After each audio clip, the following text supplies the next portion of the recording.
दुनिया में दो तरह के लोग होते हैं, एक जो सिर्फ अपना साम्राज्य बनाते हैं और दूसरे जो पूरे राष्ट्र की नींव रखते हैं। 19वीं सदी का भारत अंग्रेजों के शासन में जकड़ा हुआ। तब एक ऐसा व्यक्ति था जिसने इंडस्ट्रियलाइजेशन जैसे सपने को अपने जीवन का उद्देश्य बना लिया। उस व्यक्ति का नाम था Jamshedji Nusserwanji Tata, father of modern Indian industry. एक ऐसा व्यक्ति जो भविष्य को समय से पहले देख सकता था। ये सिर्फ एक बिजनेसमैन की कहानी नहीं है, ये एक ऐसे व्यक्ति की कहानी है जिसके विचार आज भी भारत को नई ऊंचाई तक ले जा रहे हैं।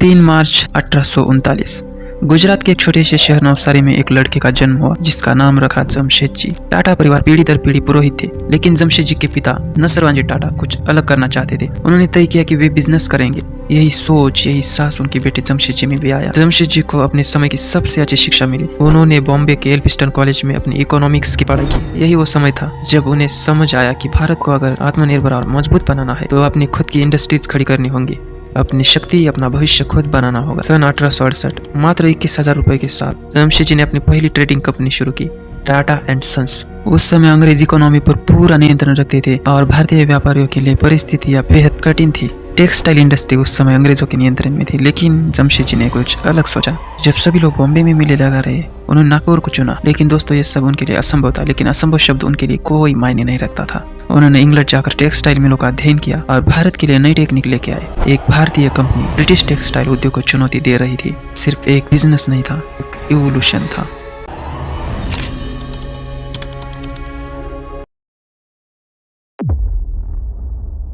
जमशेदजी का सबसे बड़ा सपना था एक आत्मनिर्भर भारत, और इसके लिए स्टील उद्योग अनिवार्य था। लेकिन ब्रिटिश लोग हंसते थे और कहते थे भारत में स्टील इंडस्ट्री इम्पॉसिबल। पर जमशेदजी को पता था स्टील के बिना एक राष्ट्र कभी इंडस्ट्रियलाइजेशन में परावर्तित नहीं हो सकता। उन्होंने अमेरिका की यात्रा की, स्टील स्पेशलिस्ट से मुलाकात की और नए से नई टेक्निक लेके भारत आए। भारत में स्टील कंपनी शुरू करने के लिए सही जगह खोजनी थी। जमशेदजी ने जियोलॉजिस्ट और इंजीनियर्स की टीम बनाई और पूरे देश में एक अच्छी जगह की तलाश की। सन 1903 में छोटा नागपुर के जंगलों में उन्हें वो जमीन मिली जिसका नाम था साकची, जहाँ कोयला भी था, लोहा भी था और पानी की पर्याप्त आपूर्ति भी। जमशेदजी मन ही मन में सोचते थे और कहते रहे, यही बसेगा भारत का पहला स्टील शहर, एक ऐसा शहर जो भारत की इंडस्ट्रियलाइजेशन का गवाह बनेगा। दुख की बात यह है दोस्तों, जमशेदजी का 1904 में ही देहांत हुआ। यह उनका सबसे बड़ा विजन था, वो इसको पूरा होते हुए नहीं देख पाए। भारत में पहली बार स्टील प्लांट बनने जा रहा था, लेकिन ये आसान नहीं था। संसाधन सीमित थे, अंग्रेजों की बेरुखी थी, मौसम प्रतिकूल था, कई मजदूरों की जान चली गई। लेकिन जमशेदजी पीछे नहीं हटे। 1912 में भारत का पहला स्टील प्लांट तैयार हुआ। एक भारतीय कंपनी ने पहली बार अंग्रेजों को चुनौती दी। ये सिर्फ एक स्टील नहीं था, ये भारत की नई पहचान थी। और इस तरह से जंगलों के बीच एक नया शहर जन्मा, जमशेदपुर। सन 1919 लॉर्ड जेम्स फोर्ड ने इसका नाम उनकी याद में रखा था, जमशेदपुर। और टाटा स्टील सिर्फ एक कंपनी नहीं बल्कि भारत की इंडस्ट्रियल इंडिपेंडेंस का सिंबल है। जमशेदजी का सपना आज भी जिंदा है। समय की धूल में कई इमारतें खो जाती है, लेकिन कुछ ऐसी भी होती है जो सिर्फ पत्थरों से नहीं बल्कि सपनों, संघर्ष और इतिहास से गढ़ी जाती है। ऐसी ही एक अमर गाथा है होटल ताज की। ये सिर्फ एक होटल नहीं है, भारत की शान, सम्मान और आत्मनिर्भरता की पहचान है।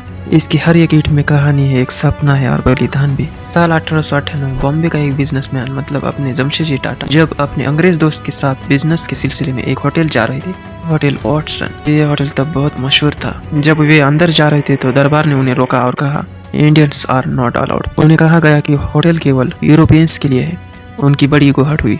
तभी जमशेदजी के मन में एक संकल्प जन्म लेता है, मैं ऐसा होटल बनाऊंगा जो सिर्फ भारत ही नहीं पूरे विश्व में शान की मिसाल बनेगा। सालों की मेहनत, बारीकी से की गई प्लानिंग और अच्छी डिजाइनिंग के साथ साल 1903 में बॉम्बे के समुद्र किनारे खड़ा हुआ होटल ताज। ताज होटल सिर्फ एक आलीशान इमारत नहीं थी बल्कि भारतीय स्वाभिमान की पहली ऊंची उड़ान थी। जब देश अंग्रेजों की गुलामी में जकड़ा था तब ताज भारतीयों के आत्मनिर्भरता के सपने का पहला साकार रूप था। उस समय के सबसे बेहतरीन मार्बल्स, शानदार झूमर, यूरोप से मंगाई गई वस्तुएं और भारतीय शिल्प की अनोखी मिसाल ताज होटल किसी भी शाही महल से कम नहीं लग रहा था दोस्तों। पहले साल में यूरोपियंस की पहली पसंद ताज बन गया था। फिर क्या था, ताज इतना पॉपुलर हुआ कि वाटसन होटल कभी उससे कम्पीट ही नहीं कर पाया।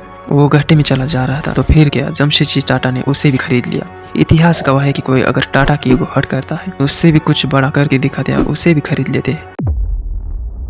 कुछ सपने व्यक्तिगत नहीं होते, वे पूरे समाज का भविष्य बदलते हैं जो आने वाली पीढ़ियों के काम आए। जमशेदजी ने ज्ञान की रोशनी फैलाई, उनकी सोच ऐसी थी कि शिक्षा सिर्फ किताबों का ज्ञान नहीं, ये एक पूरे देश की ताकत है। उन्होंने देखा कि भारत सिर्फ संसाधनों से श्रेष्ठ नहीं बन सकता, असली ताकत ज्ञान में है, विज्ञान में है। साल 1898 उन्होंने भारत का पहला विज्ञान संस्थान बनाने का संकल्प लिया, Indian institute of science Bengaluru, एक ऐसा इंस्टीट्यूट जहाँ से साइंटिस्ट और इंजीनियर्स बन के निकले जो आगे जाकर भारत को आत्मनिर्भर बनाएंगे। यह इंस्टीट्यूट 1909 में पूरा हुआ। उनका मानना था कि जब तक महिलाएं शिक्षित नहीं होती, समाज का असली विकास संभव नहीं है। उन्होंने स्कॉलरशिप शुरू की जिससे भारतीय छात्र विदेश जाकर भी पढ़ सके। IISc, IIT, टाटा स्कॉलरशिप्स, ये सब उनकी ही देन है। 1900 का भारत, बिजली का संकट, ठप होते बिजनेस, अंधकार में डूबा भविष्य, पर उनको रोशनी दिखी जब सभी लोग कोयले पर निर्भर थे। उन्होंने पानी की ताकत पहचाना। ब्रिटिश सरकार की अड़चने, कठिनाई से भरा सफर, लेकिन टाटा रुके नहीं। उन्होंने पश्चिम में घाट के पहाड़ों में भारत की पहली जल विद्युत क्रांति की नींव रखी। उनके साथियों ने 1915 खोपोली में भारत का पहला हाइड्रो इलेक्ट्रॉनिक प्लांट शुरू किया, पानी से नहीं बिजली से। वे इस सपने को भी जीते जी पूरा होता हुआ नहीं देख पाए। 19 मई 1904 को जमशेदजी टाटा इस दुनिया से चले गए, लेकिन उनके विचार, उनकी विरासत हमेशा जीवित रहेगी, क्योंकि उन्होंने सिर्फ अपना साम्राज्य नहीं बल्कि भारत का भविष्य बनाया। मिलते हैं नेक्स्ट वीडियो में एक नए हीरो के साथ। टाटा की सोच, एक रोशन भारत।